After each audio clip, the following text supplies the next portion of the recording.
Ali Hawks, welcome to the Defense Series, Woman of the Year. Congratulations.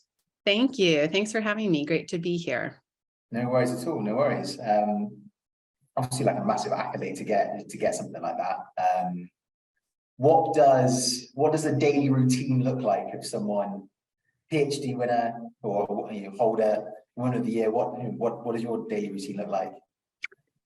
So it's pretty varied, to be honest, but on a daily basis through the week, it's really through my company, BMNT, and our charity Common Mission Project. It's managing teams who are embedded with defense innovators, managing teams who work with private sector innovators who want to support defense innovation, supporting investors who want to understand what companies they can support to help reach some of our national security goals.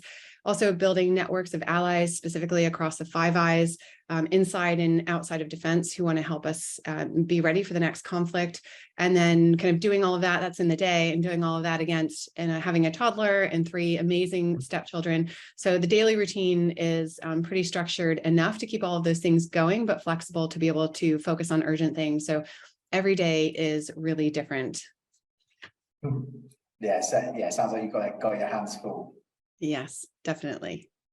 So given the nature of, I guess, some of the misconceptions about women in defense, I think it's important to speak about it.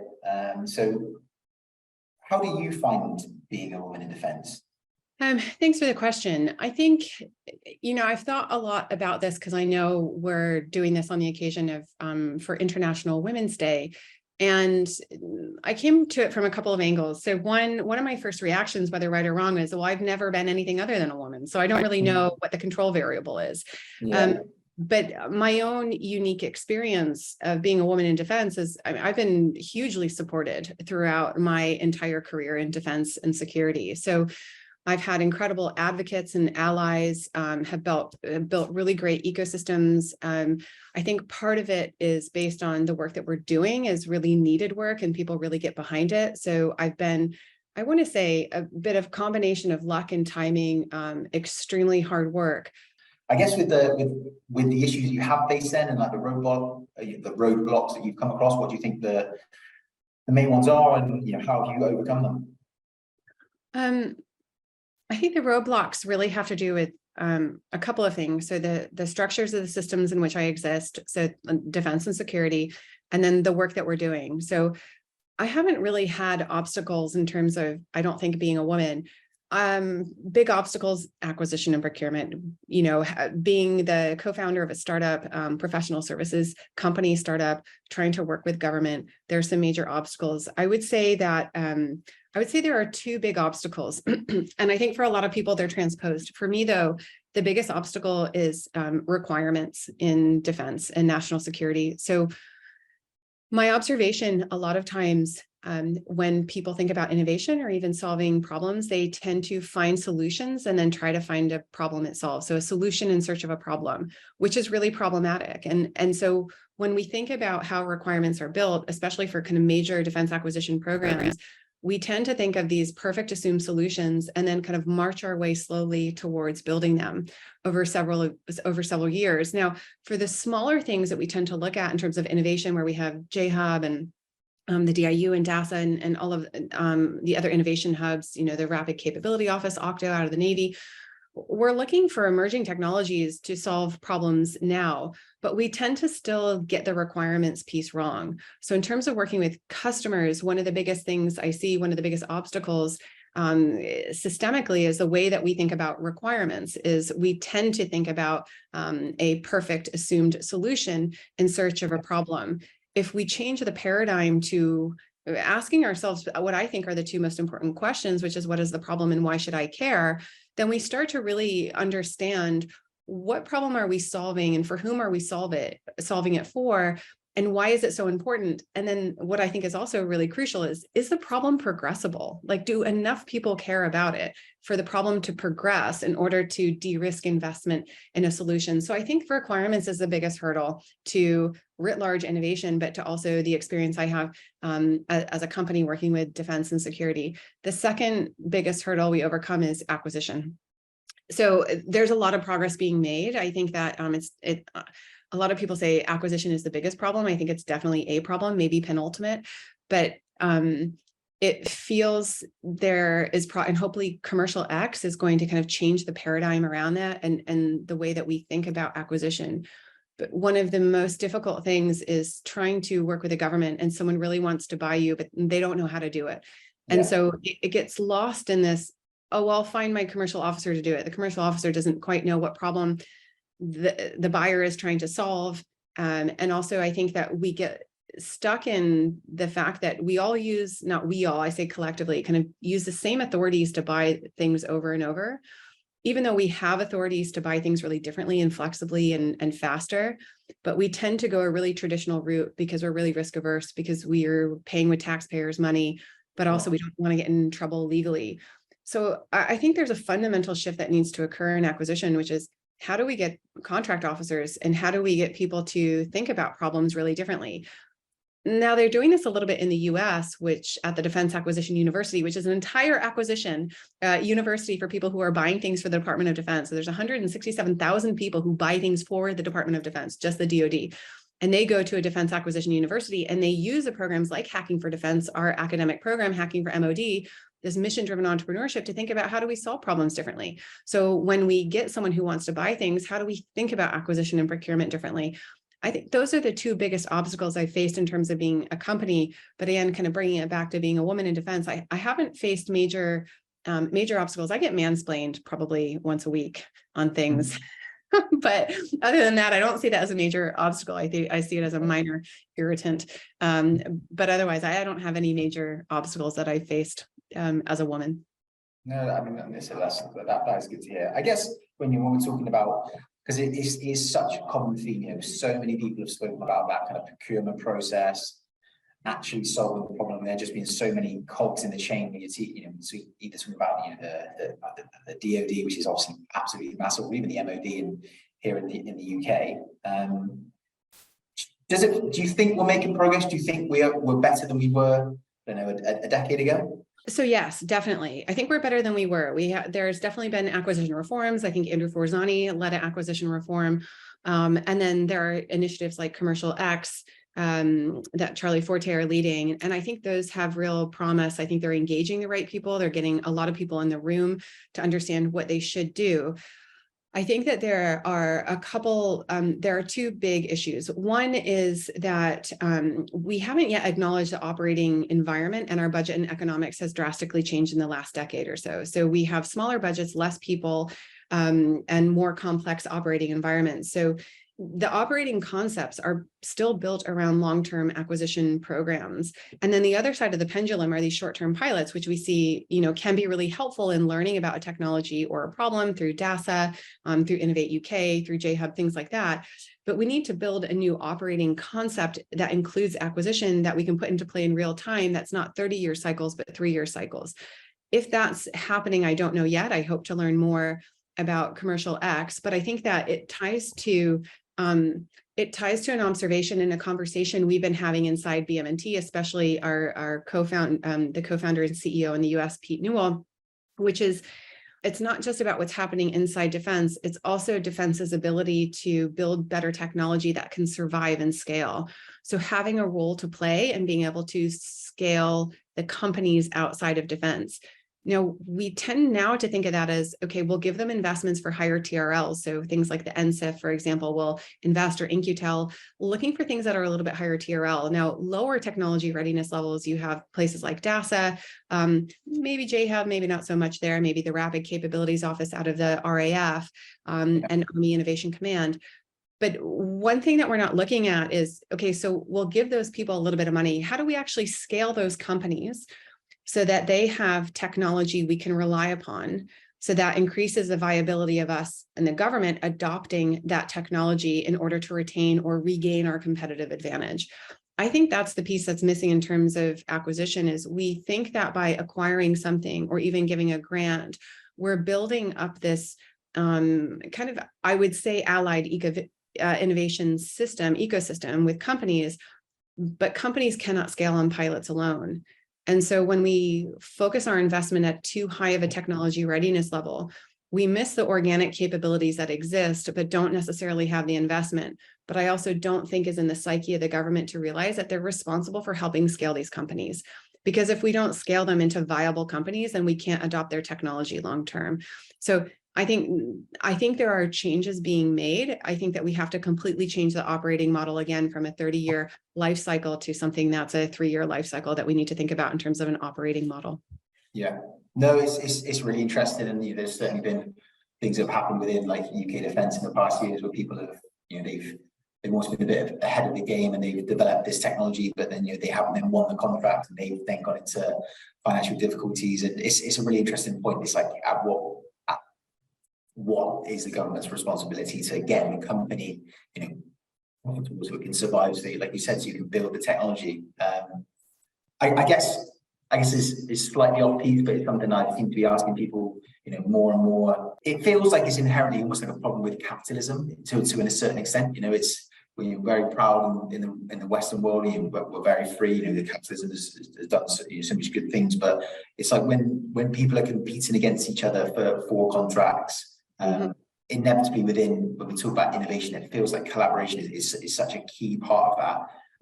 I don't know how we can properly collaborate when everyone's got their own IP that they want to own, and they've got revenue targets to hit. Do you think there's like a simple answer to creating collaboration within the realm of our capitalist system, hitting sales targets and things like that?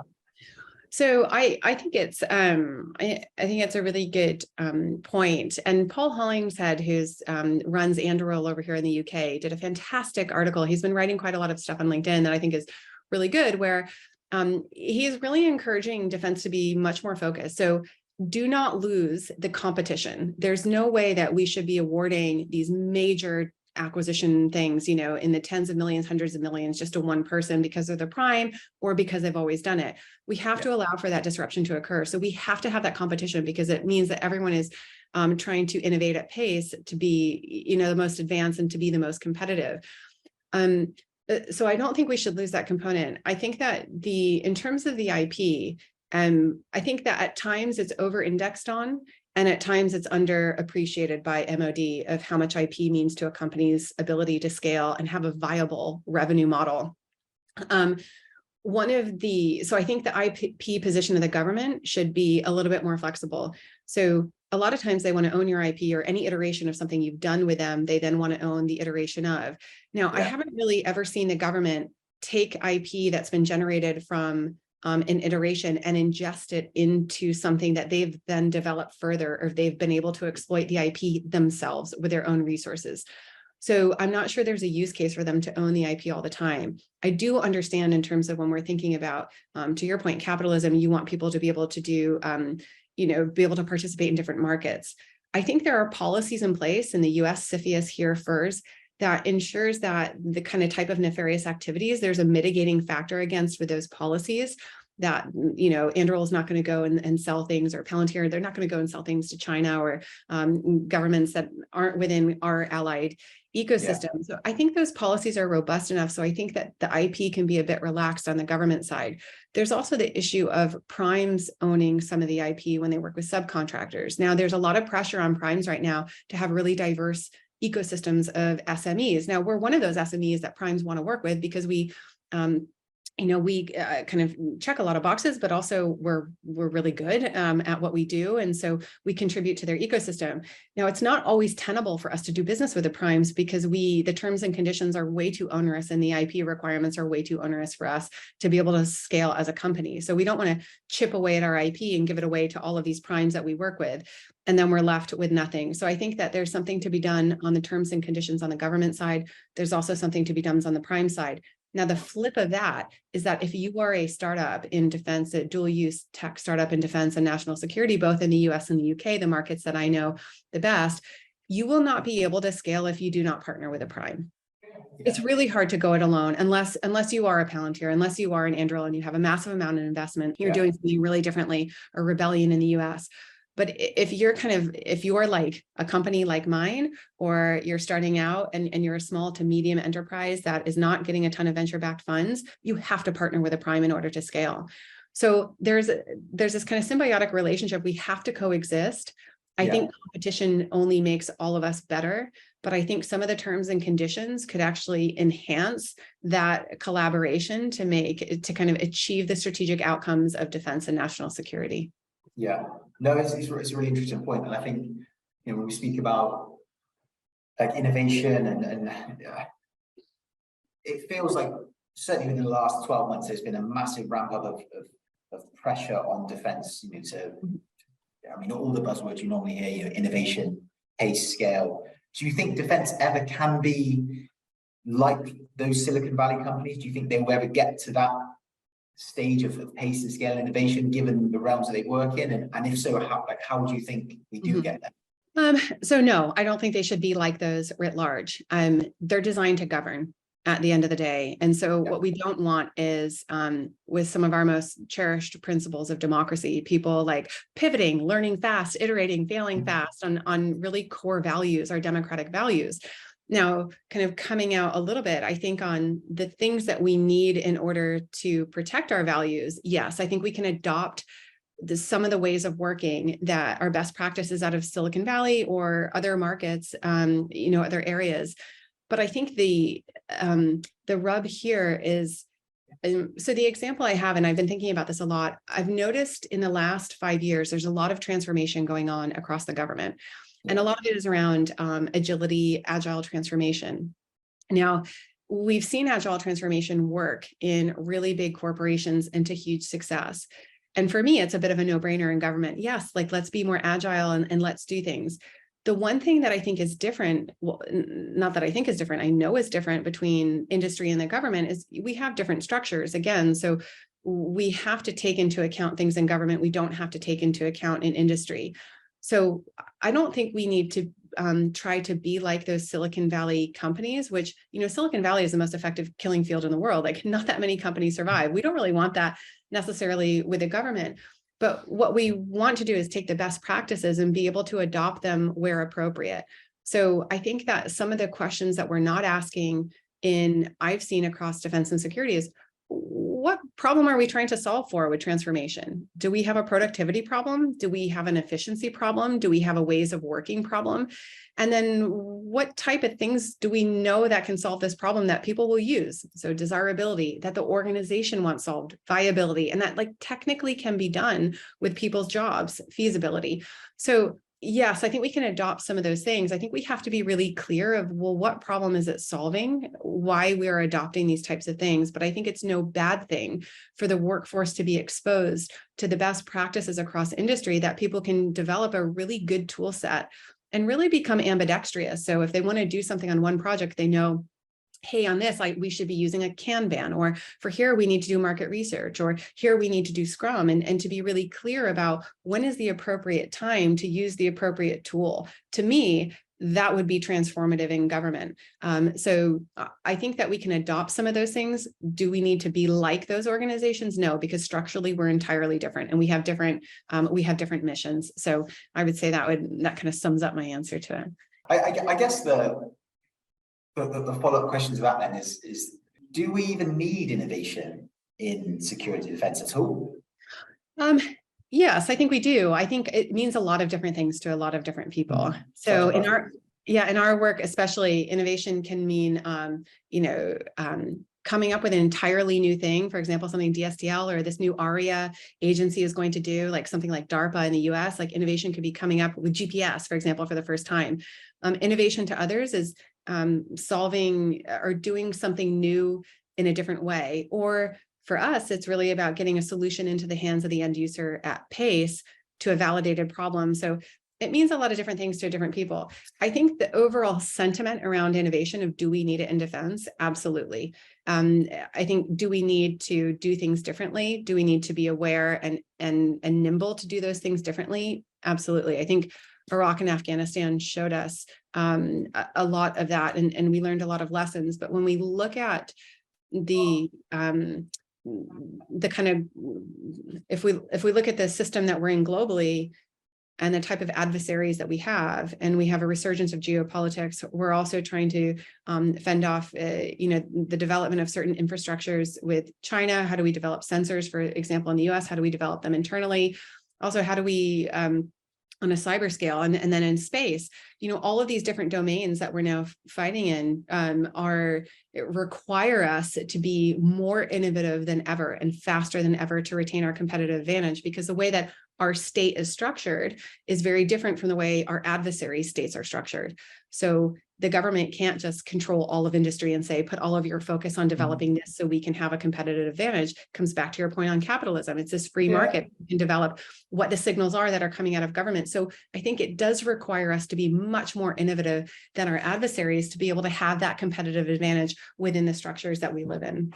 No, absolutely. It's such a, they said it's such a complicated problem, and the new domains which are coming up all the time. Cyber is something that's completely new. Space is that there are so many problems to solve. When it comes to the difference between innovation theatre and what you're doing at BMT, what did BMT do to make the world a safer place in those differences? Yeah, so I think innovation theater can definitely have like a pejorative tone, but I don't necessarily think of it in a pejorative way. I think of it as we've tried a lot of things and we're learning a lot from them, but not all of us are learning. And I think that's where the theater comes out.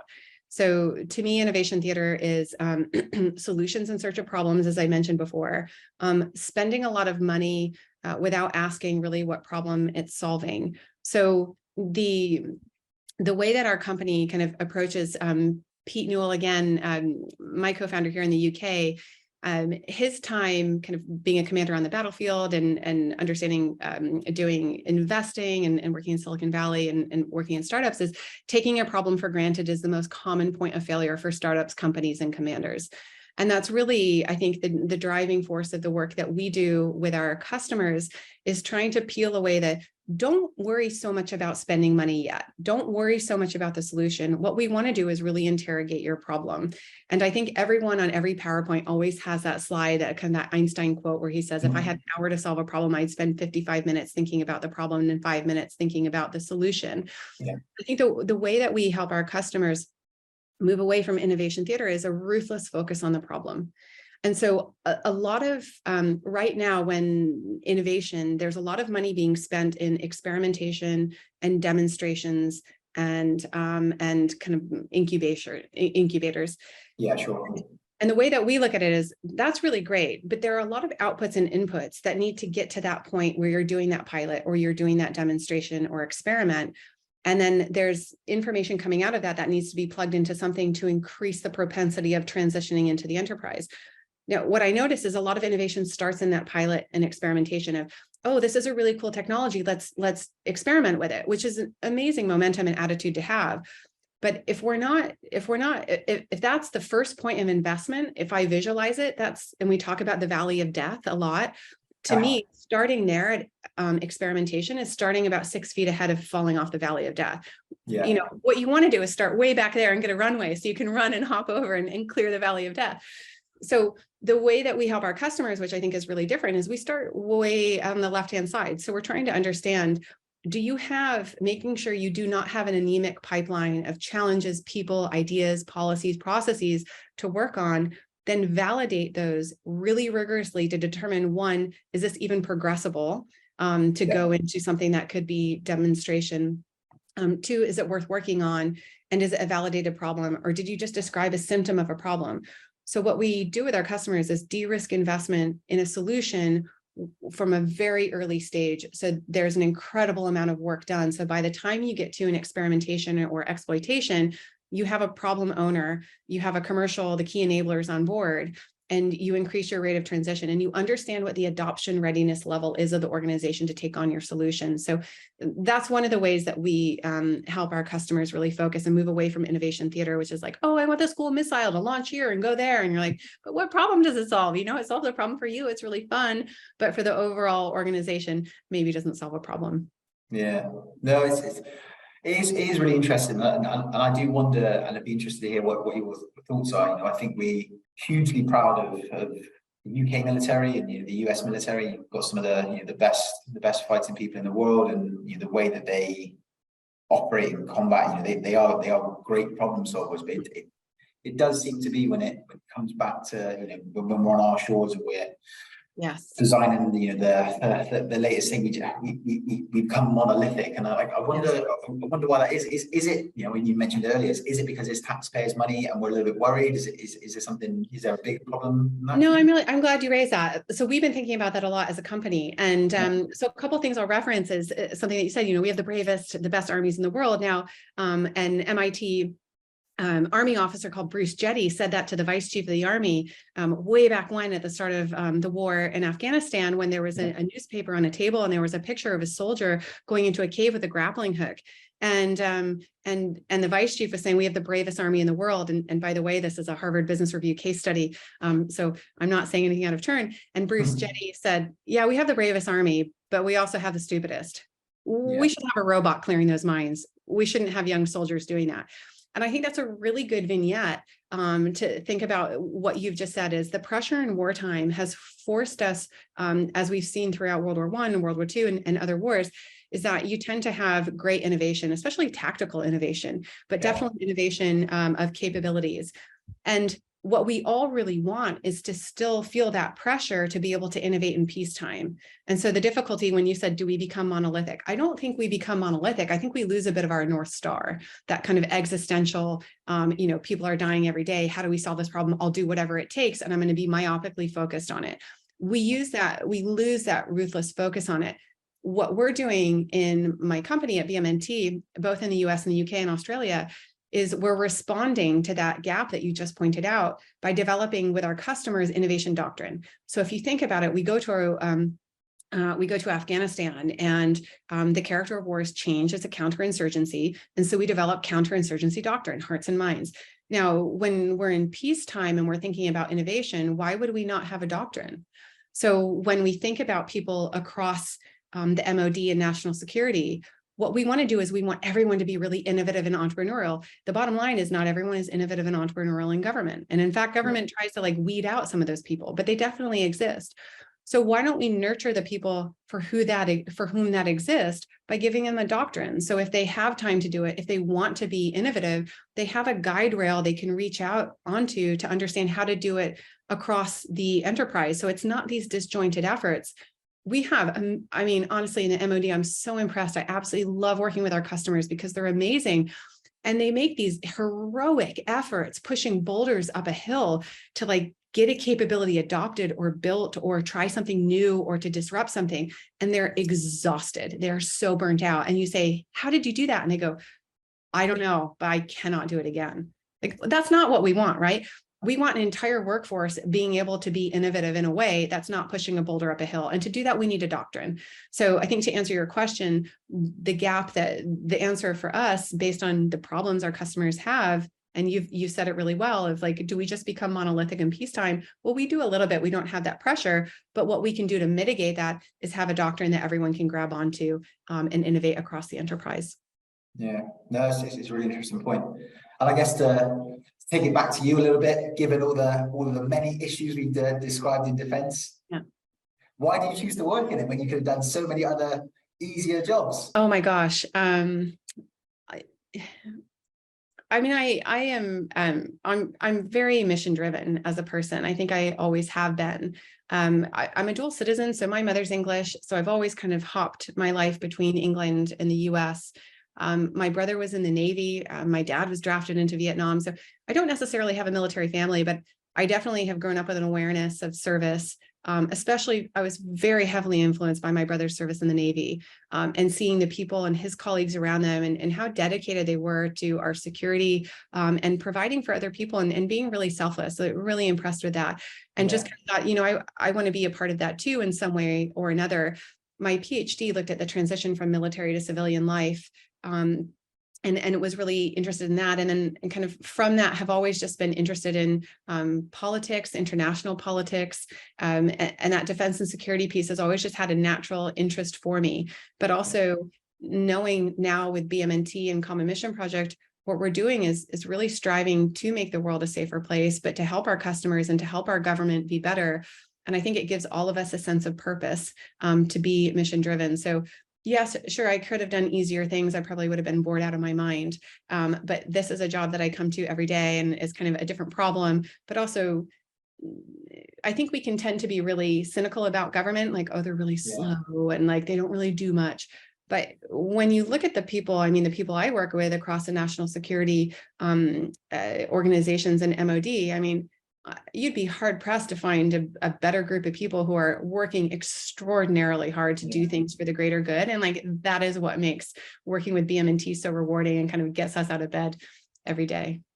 Yeah, no, yeah, I absolutely echo that. I think so. Yeah, some of the hardest working people that I've ever spoken to are those civil servants, and in some ways I guess it creates a bit of a negative emotion. Do you think we've got all these big problems to solve? We've got such hard working people. It should just be so simple, just connecting sort of X and Y, but it's not. And I guess to close out this part, what do you think is the single biggest challenge right now facing defense, UK, US, just in general? Well, I think the single biggest challenge facing, I mean, there are quite a lot, but I think, the Public Accounts Committee issued a report a couple of weeks ago saying that the technology is not fit for purpose. It's on legacy systems that cannot possibly support us.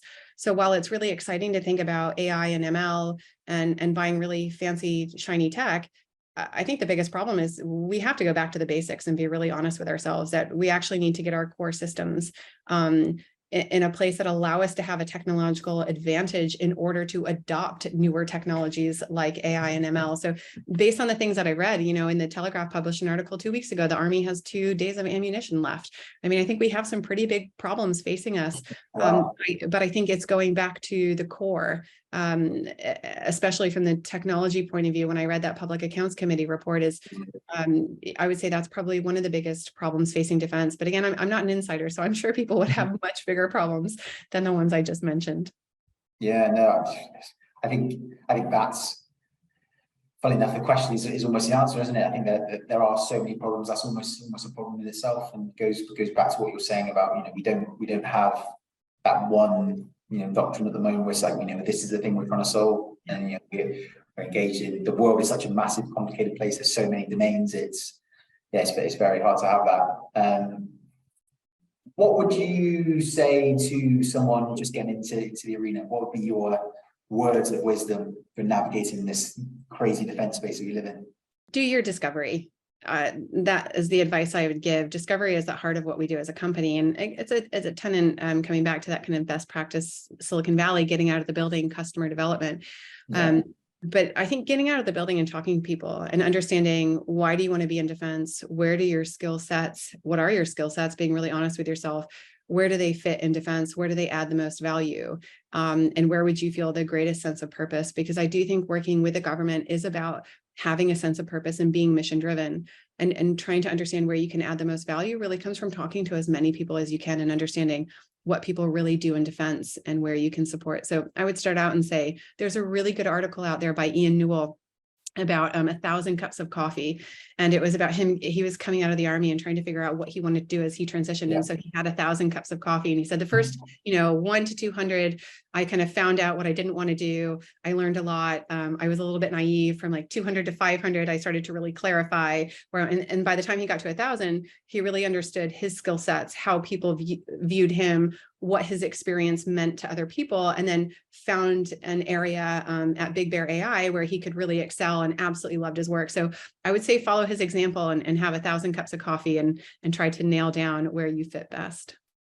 Awesome. That feels like a great way to end, and a great piece of advice for anyone watching. Ali, thanks for joining us. Thank you. Obviously, there's some really exciting stuff going on. If anyone wants to reach out to you, where's the best place to find you? How can they reach out to you? Yeah. They on our website, bmnt.com, also on our Common Mission Project website, commonmission.uk. My email is on there and anyone can get in touch. Always happy to have a cup of coffee with someone. Awesome. Well, thanks for your time, Ali. Yeah. Thanks, Danny.